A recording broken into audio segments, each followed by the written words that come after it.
आगे बढ़े अब आपको बताएं, अली अमीन गंडापुर की क़यादत में इस्लामाबाद पर धावा बोला किया। मुजाहिरीन ने पुलिस पर बराह रास्त फायरिंग कर दी।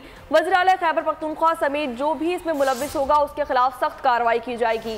वज़ीर दाखिला मोहसिन नकवी की इस्लामाबाद के डी चौक पर प्रेस कॉन्फ्रेंस, कहा कि सादा कपड़ों में मलबूस खैबर पख्तूनख्वा पुलिस के 11 एहलकार भी पकड़े गए। एहलकारों के पास पिस्तौल, आंसू गैस के शेल भी बरामद कर लिए गए हैं। 564 अफराद को गिरफ्तार कर लिया गया, जिनमें से 120 अफगान के थे।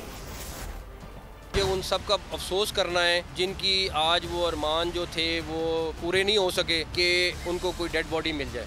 जो बंदा इस सारी एपिसोड में इन्वॉल्व हुआ है, इंक्लूडिंग सीएम केपी के, जिसने ऑर्डर किया उससे लेके कारकुन तक, उनके खिलाफ सख्त से सख्त कार्रवाई होगी। टोटल 564 लोग हैं जो इस्लामाबाद पुलिस ने अरेस्ट किए हैं, जिसमें मैंने आपको बताया था 120 अफगानी हैं। और जो सबसे खौफनाक चीज़ है इसमें 11 केपीके के पुलिस वाले पकड़े गए जो सिविल कपड़ों में थे, पिस्टल थी, उनके पास से आंसू गैस के शेल बरामद हुए हैं, मास्क बरामद हुए हैं, उनके पास से रबर बुलेट्स बरामद हुई हैं।